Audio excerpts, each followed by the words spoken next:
Write down the first topic, that is human physiology, in your first page. After that, it is a unit, and unit number 5 of 11 biology. This comes in the zoology portion.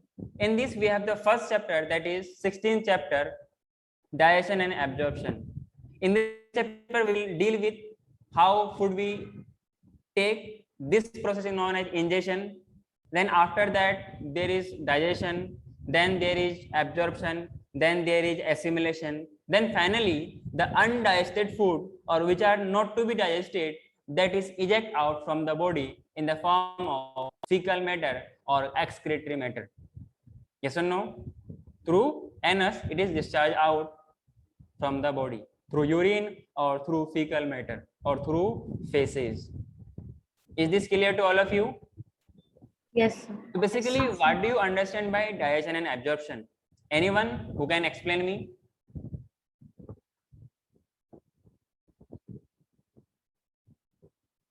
Anyone? If I ask you, to all of you, that what do you mean by nutrients? Anyone? What do you mean by nutrients? Compounds that provide us energy. Compound that provides energy. If you match my sequence of teaching and my teaching style, then आपको एक rhyming, एक synchronise manner पे बात समझ में आएगी. हम लोगों ने पहले क्या पढ़ा? आप लोगों ने पहले सेल पढ़ा होगा, ठीक है. फिर मैंने आपको क्या पढ़ा है? लिविंग वर्ल्ड के बारे में बताया कि लिविंग होती क्या है. फिर मैंने उसका एक स्पेशलाइज्ड पोर्शन पढ़ा है, एनिमल किंगडम. देन फिर मैंने आपको बताया कि एनिमल जो किंगडम है उसके अंदर क्या सिस्टम होती है, दैट इज टिश्यू. अब टिश्यू के अंदर कैसे वो चीज होंगी, that is biomolecules. And after that we have detail study of human physiology. Basically human physiology, what do you mean by this? Means humans के अंदर whatever the activities are occurring, whatever the process are occurring, these are internally. Yes और no? इसको हम लोग क्या बोलते हैं? Human physiology बोलते हैं. क्लियर है? उनके फंक्शंस के बारे में स्टडी करते हैं, डाइजेशन के बारे में बात करते हैं, इंजेक्शन के बारे में बात करते हैं, एब्जॉर्प्शन के बारे में बात करते हैं, और एसिमिलेशन के बारे में बात करते हैं, और लास्ट में इजेशन के बारे में बात करते हैं. मेरी बात समझ में आई? तो बेसिकली न्यूट्रिएंट्स का हम लोग डिफाइन करेंगे. बायोमोलिक्यूल्स आपने पढ़ा होगा, carbohydrate, starch, protein, lipids, fats, vitamin. Yes और no? So in simple term आपने क्लास 7 से पढ़ते आ रहे होंगे कि the component of food that we take, यही तो होता है न्यूट्रिएंट्स. अरे हाँ कि ना? That may be carbohydrate, proteins, lipids, vitamins, minerals, etc. अरे हाँ कि ना? तो उसमें नेक्स्ट इसमें इसको डिफाइन कीजिए. The component of food that we take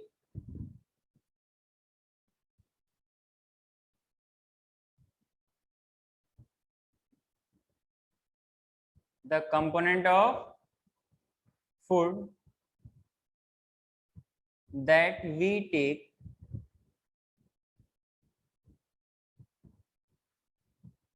is called nutrients. क्या बोलते हैं इसको? Nutrients. सर न्यूट्रिशन क्या होता है? सर क्या बात, क्यों हमें घुमा रहे हैं, हमें क्यों उल्लू बना रहे हैं? दोनों सेम चीज तो है. क्या सेम है? नहीं. अगर एग्जाम्पल बोला जाए तो कार्बोहाइड्रेट होगा. यस और नो? Yes. प्रोटीन होगा. प्रोटीन किससे बनता है? Amino acids. Amino acids. और जेनेटिक मटेरियल किससे बनता है? Nucleotides. और वो क्या न्यूक्लिक एसिड होता है क्या? Yes. अरे होता है ना. लिपिड्स हाँ. हो गया, विटामिन्स हो गया, और minerals. Is it clear? Yes, sir. Yes, sir. अरे हाँ कि ना? तो मैंने क्या बोला? The component of food that we take during injection, during intake of food, इसको हम लोग क्या बोलते हैं? न्यूट्रिएंट्स बोलते हैं. बात समझ में आई? हाँ सर। हाँ सर। अगर मैं कहूं कि सर न्यूट्रिशन क्या होता है, क्या होता है nutrition? The process of taking nutrients, the process of taking nutrients को क्या बोलते हैं? न्यूट्रिशन। बोलते हैं nutrition. Is it clear to all of you? Yes sir. और ध्यान रहे इन इनकमिंग टाइम्स में आपका एक सेमी मेजर टेस्ट भी होने वाला है। सेमी मेजर टेस्ट मतलब पूरा पिछले का पूरा। Get be prepared for that, कभी भी ऐसा हो सकता है ना, इसके लिए आपको टाइम बता जाएगा 1 महीना पहले, फिर आपको प्रिपेयर करना पड़ेगा उसके लिए। बात समझ में आई? आगे बढ़ो क्या? हाँ सर। अगर हम लोग इस न्यूट्रिशन के बारे में बात करें ना, इसके बारे में, ये जो आपके पास न्यूट्रिशन है, इनके आपके पास अलग अलग स्टेप होती है ना। आपने क्लास 7 में पढ़ा होगा, पहला आपने पढ़ा होगा इंजेशन। क्या पढ़ा है? इंजेशन। क्लियर? आपने दूसरा पढ़ा होगा, दूसरा स्टेप पे क्या होता है? डाइजेशन। क्लियर? तीसरा क्या होता है आपके पास? एब्जॉर्प्शन। एक होता है एडजॉर्प्शन। दोनों में डिफरेंस क्या है? एक होता है एसिमिलेशन, बोलो बोलो बोलो। और फाइनली क्या होता है? उसको हम बाहर निकाल देते हैं, और क्या बोलते हैं ऐसे बाहर निकालने को? इजेशन बोलते हैं। बात समझ में आई? सर आपने अभी कुछ बोला कि क्या है, एक एब्जॉर्प्शन है, एक एडजॉर्प्शन है। आया है तो मैं आपको एक्सप्लेन कर देता हूं, अदरवाइज कोई जरूरत नहीं है। एक है एब्जॉर्प्शन, एक है एडजॉर्प्शन। यहाँ पर एड है, यहाँ पर एव है, कुछ तो डिफरेंस होएगा यार। आपने कॉटन देखा है? यस। अरे कॉटन देखा है? कॉटन वाटर को अंदर सोखता है या अपने सरफेस में लेता है? अंदर। इसको बोलते हैं एब्जॉर्प्शन, जो अंदर ले ले। कहाँ ले? अंदर। हाँ, जो किसी सरफेस के ऊपर एब्जॉर्ब हो जाए, जो किसी सरफेस के ऊपर एब्जॉर्ब हो जाए। ये आप क्लास 12th के केमिस्ट्री में पढ़ेंगे एडजॉर्प्शन के बारे में। जो सरफेस पे अटैच हो जाए इसको बोलते हैं एडजॉर्प्शन। बात समझ में आई? कुछ चीजें ऐसा होती है ड्यू टू दियर प्रॉपर्टीज। अरे इतनी बात समझ में आई क्या तुम लोगों को? बाकी केमिस्ट्री वाला सर पढ़ाएंगे, ठीक है ना। तो इन न्यूट्रिशन में आपके पास ये 5 स्टेप है। इंजेशन होता है, डाइजेशन होता है, एब्जॉर्प्शन होता है, एसिमिलेशन होता है और इजेशन होता है। क्लियर? इंजेशन में क्या होता है? हम फूड को इंटेक करते हैं। मान लो मेरे सामने एक बहुत बड़ा हांडी में चिकन बिरयानी रखा हुआ है। क्या रखा हुआ है? चिकन बिरयानी या कौवे की बिरयानी। खाने के बाद काँव काँव करूं आगे ना। अब देखूंगा, देखने के बाद obviously we have nose for smelling. Nose सुनने के लिए होता है ना। नोज किस लिए होता है? सुनने के लिए। स्मेल के लिए ना। अच्छी अच्छी पकवान पकेगा, अच्छे अच्छे खाना पकेगा तो स्मेल जाएगी, आगे ना। उसके लिए भी अपने पास क्या होता है? न्यूरॉन्स होता है, न्यूरॉन्स। उसके लिए भी अपने पास कुछ न्यूरो सेंसरी सेल्स होते हैं, आगे ना। उनको वो रिसीव करते हैं और ब्रेन तक सिग्नल भेजता है, देखो यार बहुत अच्छा इम्पोर्टेंट और डिलीशियस खाना आया है, चलो जी भर के खाना खाते हैं। खाना खाने से पहले, वैसे अगर मैं फैक्ट बात बताऊं, अभी मैंने बोला ना मजेदार खाना और डिलीशियस खाना, आप सबके मैक्सिमम बच्चों के मुंह में पानी आया होगा। आया है? अरे आया कि नहीं? हाँ सर। ये होता है, एक रिसीविंग होती है और एक सेंसेशन होती है जिनकी वजह से ऐसा हमें लगता है। एक्चुअली वो पानी आता है, पता पानी क्या है? वो सलीवा है। क्या है? सलाइवा है। खाना देखेंगे तो सलाइवा तो आएगा आएगा, फिर जब हम उसको च्यू करेंगे तो मेस्टिकेट होगा। अरे वो पेस्ट बनेगा, समवॉट पार्शियली पेस्ट बन जाएगा, आगे ना। तो जितना हम फूड खाते हैं उस फूड का, उसके डाइजेशन का 30% डाइजेशन माउथ में ही हो जाता है। सेलिवरी एमाइलेज होता है, पिटियालिन होता है, ये सब एंजाइम अपने सेलिवरी ग्लैंड से रिलीज होती है। क्लियर? तो इसलिए जैसे आप मुंह में खाना डालते हो कुछ देर बाद आपकी भूख कम हो जाती है, होती है कि नहीं होती? Yes. मान लो आप शेर की तरह भूखा हो, किसके तरह? खूनकार शेर की तरह भूखा हो, मतलब ये बात ठीक है आप इंसान को नहीं खाओगे पर खाने को तो खाओगे ना, और खाने को जानवर की तरह टूट पड़ोगे। जब ऐसा होगा तो सलीवा भी निकलेगा, और खाने को खाना जब शुरू करोगे तो एक निवाला दो निवाला जाते ही आपकी तरह भूख, आपको तरह सुकून मिलेगा, हाँ चलो पेट में अब कुछ गया है, ठीक है। फिर हम क्या, वो फूड क्या होगा, ईसोफेगस के थ्रू कहाँ जाएगा? स्टोमक में जाएगा। अब स्टोमक में क्या होगा कि बहुत सारी तगड़े वाली उथल पुथल होगी, आगे ना, कहीं लुंगी डांस होगा तो कहीं कौन सा डांस होगा, मतलब ये हाल होगा। वहां पे HCl भी निकलेगा, वहां पे एंजाइम भी निकलेगा, प्रोटीन को डाइजेस्ट करने वाला एंजाइम निकलेगा, कुछ विटामिन B12 को एक्टिवेट करने वाला एंजाइम निकलेगा, कुछ ऐसा केमिकल निकलेगा, एसिड निकलेगा जो कि प्रोटीन डाइजेस्ट एंजाइम को जो इनएक्टिव होता है उसको एक्टिव करेगा, और उस पूरे खाने को पर ऐसे पेस्ट बनाएगा जैसा कि कोलगेट की तरह पेस्ट होता है। अब ये मत पूछना कि सर पेस्ट क्या होता है, हाँ उन बच्चों को पता नहीं को जो सुबह सुबह मुंह नहीं धोते हैं, ठीक है ना। तो पेस्ट बनने के बाद फिर क्या होगा, धीरे धीरे, अच्छा वो HCl का फायदा क्या होता है कि जो अंदर हार्मफुल माइक्रोब्स है उसको मार देता है, प्लस कुछ इनएक्टिव सब्सटेंस होती है जो डाइजेशन में हेल्प करती है उसको एक्टिवेट करता है, on the presence and on the exposure of HCl। ये सारा हम लोग पढ़ेंगे। देन फिर क्या होगा, वहां से वो कहाँ जाएगा, स्मॉल इंटेस्टाइन में, जो कि मैक्सिमम डाइजेशन कहाँ पे होता है, स्मॉल इंटेस्टाइन में, आगे ना। देन फिर डाइजेशन के बाद उसका क्या होता है, एब्जॉर्प्शन होता है, और स्मॉल इंटेस्टाइन में क्या होता है, छोटे छोटे फिंगर लाइक प्रोजेक्शन होती है जिनको हम लोग लैक्टियल्स को, जिनको हम लोग क्या बोलते हैं, विलाई बोलते हैं। फिर वो विलाई जैसे हम लोग आगे बढ़ेंगे, अच्छा एक होता है लार्ज इंटेस्टाइन की बाद में आती है, एक होता है स्मॉल इंटेस्टाइन जो कि पहली होती है। इनके डायमीटर में स्मॉल इंटेस्टाइन छोटा होता है पर लेंथ में बड़ा होता है, वहीं पर लार्ज इंटेस्टाइन साइज में बड़ा होता है लेकिन लेंथ में छोटी होती है। क्लियर? देन फिर स्मॉल इंटेस्टाइन, देन फिर लार्ज इंटेस्टाइन, देन फिर एनएस के थ्रू बाहर चला जाता है, ठीक है। तो स्मॉल इंटेस्टाइन में क्या होगा, फूड का एब्जॉर्प्शन होगा, जो अनडाइजेस्टेड फूड है with the help of peristalsis movement ये आगे बढ़ेगा और उसको एनएस के थ्रू बाहर इजेक्ट कर देगा, किस लिए, to answer the call of nature, okay ना। This is the only answer which we have to give without बगैर किसी का परमिशन के ना। इसके लिए आप कुछ भी कर सकते हो, और सबसे ज्यादा सुकून कब मिलता है, जब हम फीकल मैटर को बाहर डिस्चार्ज कर देते हैं, आगे ना। यही एक पहला और आखिरी कॉल होता है, to answer the call of nature.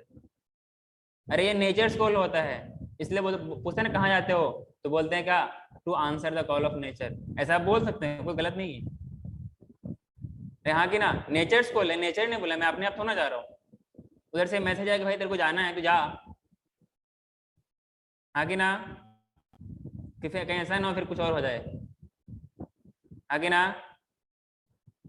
हाँ तो मैं बात बोलना चाहता हूँ, तो पहला होगा इंजेक्शन, देन फिर क्या होगा, एब्जॉर्प्शन। एब्जॉर्ब होने के बाद ये पूरे बॉडी में क्या होगा, फैलेगा, इसी को बोलते हैं एसिमिलेशन। फिर जो अनडाइजेस्टेड पार्ट है उनको बाहर इजेक्ट कर देंगे, इसी को बोलेंगे। मेरी बात सबको समझ में आई? Yes. सबने लिख लिया इसको? Yes. हाँ, अगर हम लोग नेक्स्ट अगर हम लोग बात करें इसमें, तो as we know food is the basic requirement of all living organism. हर ऑर्गेनिज्म चाहे वो छोटा हो, बड़ा हो, यूनिसेलर हो, मल्टीसेलर हो, खाना तो खाएगा यार, अरे बोलना। इनमें से मेजर कंपोनेंट ऑफ फूड होता है, इसमें लिखिएगा major component of food. NCERT साथ में आप लोग पढ़ते चलना क्लास के बाद, ठीक है।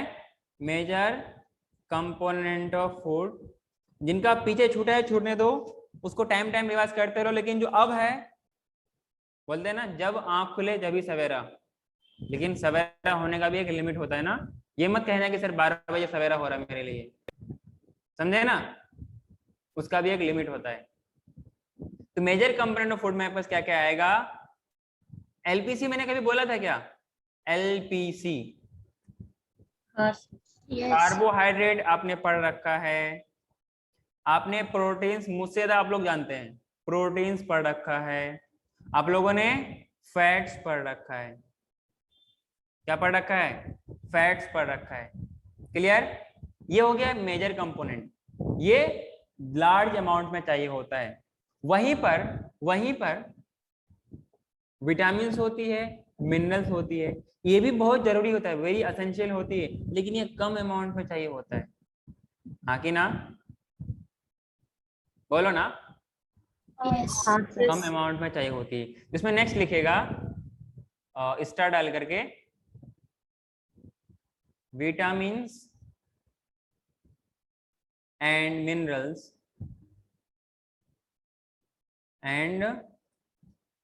minerals are also required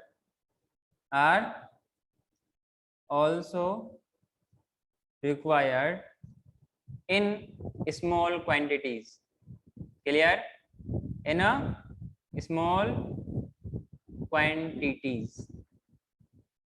कोई दिक्कत है? सर हम फूड क्यों लेते हैं? Why do we take food?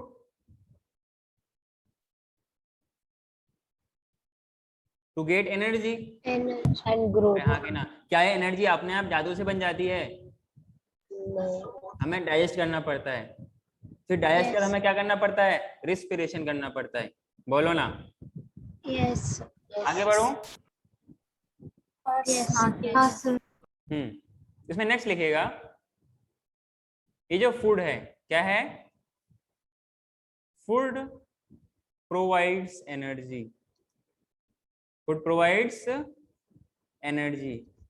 हमें एनर्जी की जरूरत क्यों पड़ती है? अरे बोलो ना। ग्रोथ। Body Activities. के ग्रोथ के लिए, रिपेयर के लिए, हाँ कि ना? Yes. जो बॉडी के अंदर लॉस होता है उसको भरपाई करने के लिए। बोलो ना। Yes. For Yes. Growth and repair. मैं बिल्कुल बेसिक बेसिक चीज बता रहा हूँ, कोई मैं हवा में नहीं आप लोगों को उड़ा रहा हूँ, इसलिए हर एक लाइन अच्छे से समझने की कोशिश करना। For growth and repair of tissue. Clear?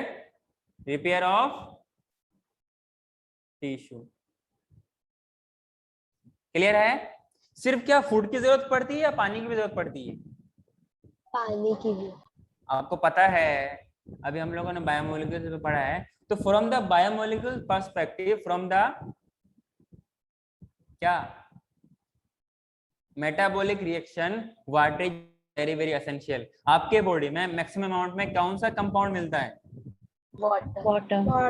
So water we take is also very very important role, have very very important role in the metabolic process। और वाटर क्या करता है? डिहाइड्रेशन को प्रिवेंट करता है। हाँ कि ना? हाँ सर। Yes. Water we take in plays very important role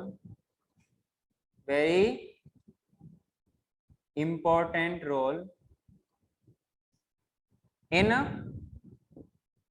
metabolic, बोलिए, प्रोसेस। आगे ना? And also prevent dehydration, also prevent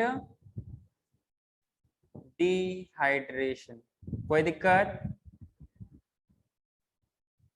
आगे ना? नहीं सर। हम लोगों ने बात किया था बायोमोलिक्यूल्स के बारे में। किसके बारे में? बायोमोलिक्यूल्स के बारे में। किसके बारे में? बायोमोलिक्यूल्स।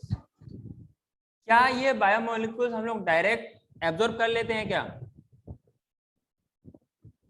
क्या हम लोग इसको डायरेक्टली एब्जॉर्ब कर लेते हैं? Yes. क्यों? बोलो। They cannot be utilize directly, cannot be utilized in their original form, in their original form. अरे हाँ कि ना? देखो ना, सेल बहुत बड़ा होता है क्या? नहीं सेल क्या होता है? बहुत बड़ा ना?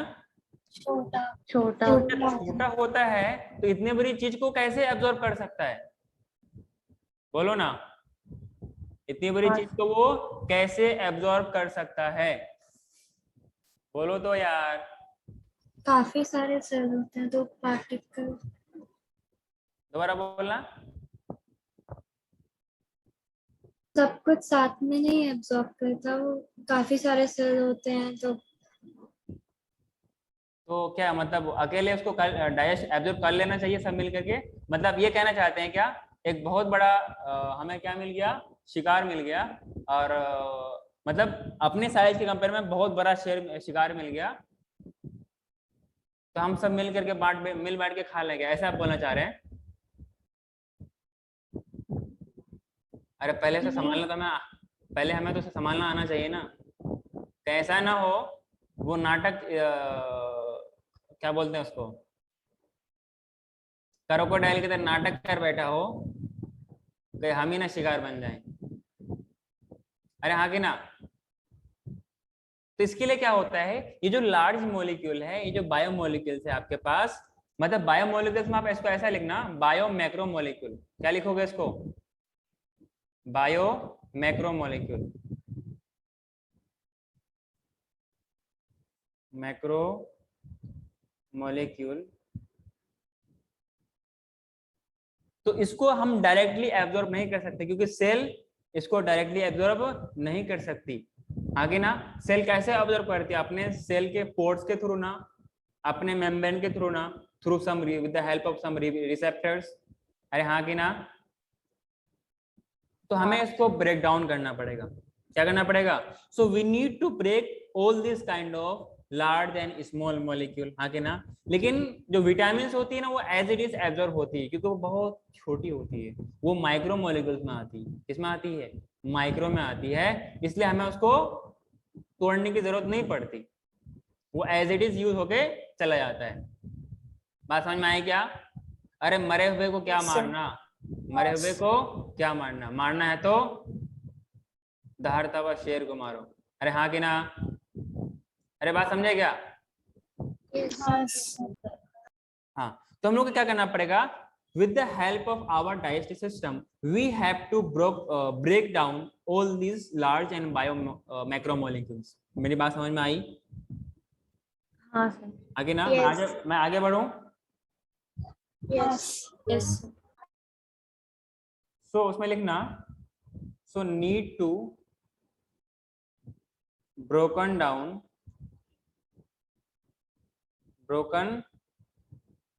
down into simpler substance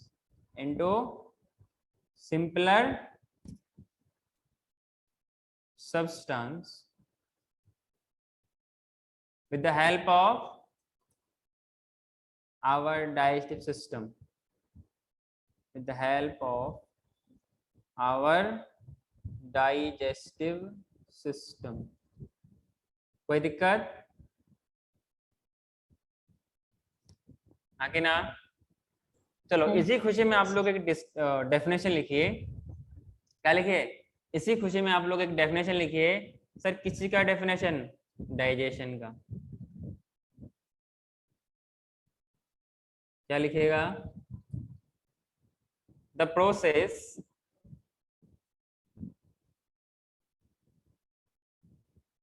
of break down, या सिंपली ऐसा कीजिए, कन्वर्जन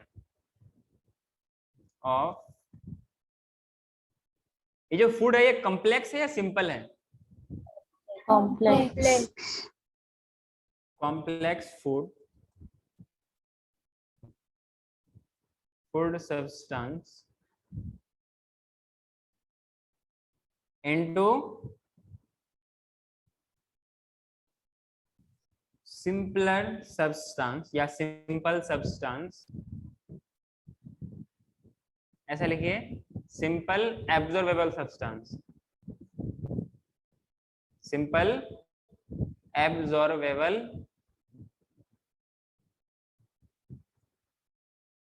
फॉर्म, इसी को क्या बोलते हैं?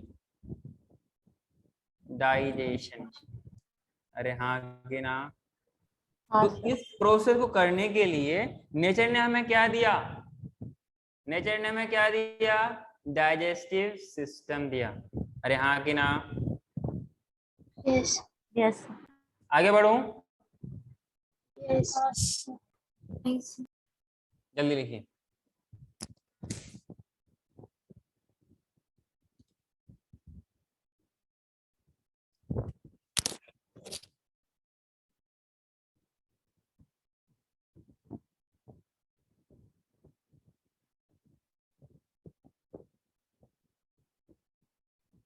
हो गया सर। अच्छा, डिहाइड्रेशन क्या होती है? Loss of water. Loss of, मतलब अपने ह्यूमन के केस में क्या होता है? डिहाइड्रेशन का मतलब लॉस ऑफ बॉडी फ्लूइड। हाँ कि ना? बॉडी फ्लूइड अगर नहीं रहेगा तो रिएक्शन हो नहीं पाएगा ना। तो इसलिए वाटर क्या करता है? इन डिहाइड्रेशन को प्रिवेंट करता है। तो जब लूज मोशन होता है तो हमें इलेक्ट्रोलाइट्स लेना पड़ते हैं, हाँ कि ना? ताकि उसके वीकनेस को भरपाई कर सके, उस लॉस को कंपनसेट कर सके। मेरी बात समझ में आई? तो मैं आगे हाँ बढ़ता सर। हूँ। सो नेक्स्ट इसमें लिखिए, our digestive system consist of, our digestive system consists of elementary canal, elementary canal, अरे हाँ कि ना? दूसरा क्या होता है? associated, associated glands, yes or no? Hello, हाँ सर। हाँ सर। बात समझ में आ रही है? यस। कोई दिक्कत? अरे कोई दिक्कत नहीं है? सर। नहीं सर। अगर हम लोग यहाँ पर एलिमेंट्री कैनाल के बारे में बात करें, किसके बारे में बात करें? एलिमेंट्री कैनाल के बारे में बात करें, इसमें आपके पास क्या होगा कि जो एलिमेंट्री कैनाल है बेसिकली किस किस से बना होता है? ये कौन से जर्म लेयर से बताओ? एनीवन? एक्टोडर्म और मेसोडर्म, हाँ कि ना? एक्टोडर्म और मेसोडर्म से बना हुआ होता है। क्लियर है? हाँ सर। तो our alimentary canal, alimentary canal का डेफिनेशन क्या होती है? Basically it is the tube like structure. तभी तो हमने एक प्रॉपर्टी पढ़ा था, tube within tube plan, याद है? हाँ सर। अपना बॉडी एक खुद ट्यूब टाइप का स्ट्रक्चर है, उसके अंदर क्या है? एक और ट्यूब है, हाँ कि ना? तो ये basically it starts from mouth to anus, हाँ कि ना? It is the complete path from mouth to anus. मतलब शुरुआत में क्या होती है? एंटीरियर पार्ट में क्या होती है? माउथ होती है, और पोस्टीरियर पार्ट में क्या होती है? एनस होती है। क्लियर? यहां से इंसर्ट होती है, बाहर से नीचे से इजेक्ट आउट हो जाती है। Maximum of the higher animals में ऐसा ही होता है। माउथ में क्या होता है? बको फेरेंजियल कैविटी, बोलते हैं ना, बक बक बक बक बक बक बक बक करते रहो, तो क्या बोलते हैं? इसलिए बको फेरेंजियल कैविटी बोलते हैं, हाँ कि ना? बकल कैविटी बोलते हैं या ओरल कैविटी बोलते हैं, हाँ कि ना? इस ओरल कैविटी में we have a large number of teeth, हाँ कि ना? कितने दांत? बोलते हैं ना, मार मार के 32 दांत झरा देंगे, अरे बोलते हैं ना? तो आप उसको बेवकूफ बनाने के लिए बोलते हो कि मैं 32 नहीं, मेरे पास 28 ही है, तो सामने वाला आपको रिप्लाई देता है कि हाँ वही 28 ही तोड़ देंगे। 4 एडवांस लेके बोल दिया कि बाद में भी मारेंगे, हाँ कि ना?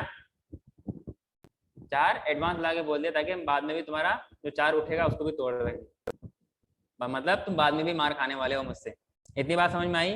तो अगर ह्यूमंस की बात करें ना, तो हम लोगों ने एक टर्म बहुत पहले पढ़ा था कि जो एनिमल्स होती है, जो टीथ होती है ना, सब कोई अपना अपना टीथ अपने स्किन में देखिए ऐसे करके, जो टीथ है ना किसी सॉकेट में जुड़ा हुआ है सॉकेट।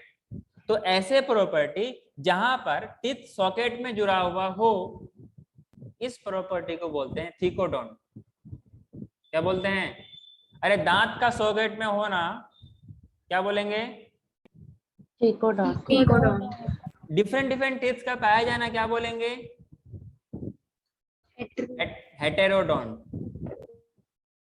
कुछ टीथ ऐसे होते हैं जो लाइफ में एक ही बार आते हैं। दांत का एक बार आना बोलेंगे मोनोफियोडोंट, दांत का 2 बार आना डाइफियोडोंट। ये सवाल पूछी आती है, बहुत सिंपल सिंपल सवाल, और आने वाले एग्जाम में भी ऐसे ही सवाल पूछे जाएंगे। आगे ना, जो क्वेश्चन पेपर बनाने वाले जब बनाते हैं तो आप लोगों को थोड़ा तरस खा जाते हैं कि बच्चे हैं थोड़ा नंबर लेके आ जाए, पर तुम लोग इतने कम वक्त हो कि ये भी नंबर नहीं ला पाते हो। क्लियर? अरे बात समझ में आई क्या?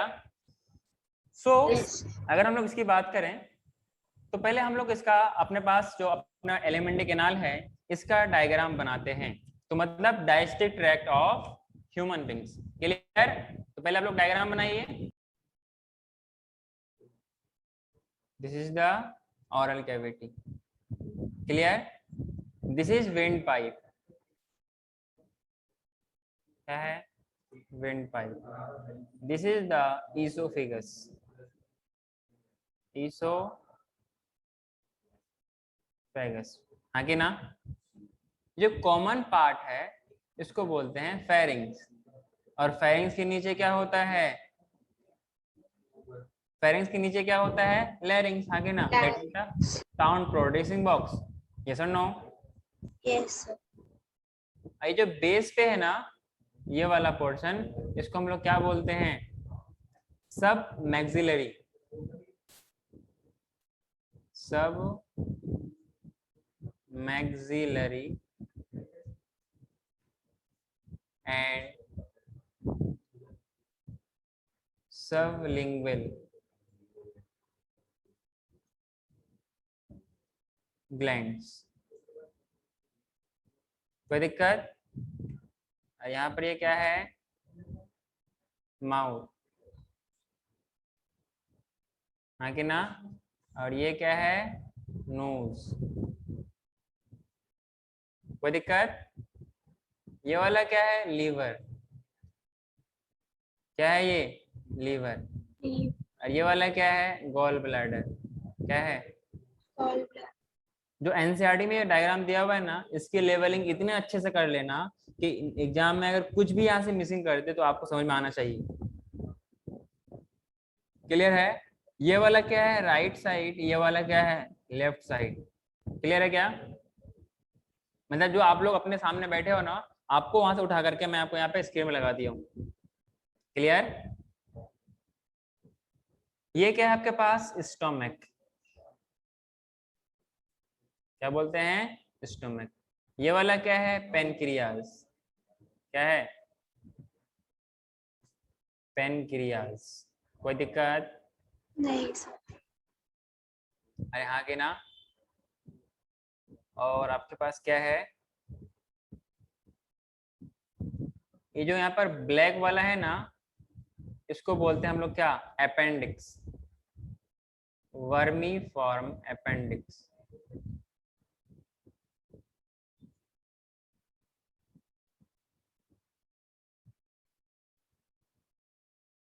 क्या बोलते हैं? Vermi form appendix. अच्छा, नीचे जो आपको दिख नहीं रहा है ना, यहाँ पर क्या है? ये एनस। क्लियर? समझ जाओगे क्या? एनस। जहां पर दिक्कत हो तो एनसीईआरटी देख लेना आप लोग। क्लियर? ये वाला है डिसेंडिंग कॉलोन। क्या है? जो यू उल्टा यू शेप दिख रहा है ना, ये बेसिकली पूरा कंप्लीट है। तो ऊपर जो गया है this is the ascending colon, ये वाला ट्रांसवर्स कॉलोन, और ये वाला पूरा क्या है? नीचे वाला डिसेंडिंग कॉलोन। जाने वाला असेंडिंग, मतलब हॉरिजॉन्टल वाला ट्रांसवर्स, और इसको क्या बोलते हैं? डिसेंडिंग। डिसेंडिंग नीचे उतरने को बोलते हैं डिसेंडिंग। बेसिकली कंबाइनली क्या है, ये कॉलोन है। कॉलोन का 3 पार्ट है, असेंडिंग ऊपर जाने वाला, फिर ट्रांसफर्स क्या हो गया आपके पास, बोलो ना, हॉरिजॉन्टल है उसको बोलेंगे ट्रांसवर्स कॉलोन, और जो नीचे जा रही है उसको क्या बोलेंगे, Descending. कोई दिक्कत?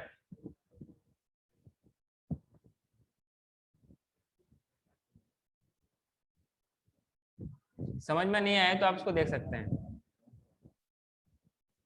समझ में आ रहा है? Yes, sir.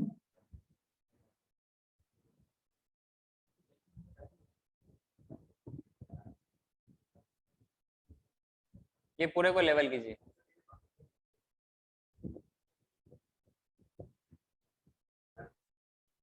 मतलब D for duodenum duodenum, J for jejunum और I फॉर इलियम। क्लियर? बोलो ना। Yes. फिर अगर लार्ज इंटेस्टाइन के बारे में बात करें, इनके पास सेकम होगा, जहां ये वो पार्ट है जहां पर क्या ज्वाइन होती है, स्मॉल इंटेस्टाइन ज्वाइन होती है, और यहाँ पर एक वर्मी फॉर्म अपेंडिक्स पाई जाती है, फिंगर लाइक प्रोजेक्शन, हाँ कि ना, दैट इज सेकम। सेकम के बाद ये जो पूरा रीजन है इसको बोलते हैं कोलोन। क्या बोलते हैं? कोलोन। लास्ट वाले को बोलते हैं रेक्टम, हाँ कि ना, और रेक्टम जो ओपन होता है एक्सटीरियर से उसको बोलते हैं एनाल कैनाल, हाँ कि ना। तो so basically this is the digestive tract of human. Clear? और ये एज इट इज डायग्राम कई बार पूछा जाता है, सिंपल था, लेकिन as it is diagram AIIMS में पूछा गया था। कहाँ पर? एम्स में। इतना सा बनाया? Yes.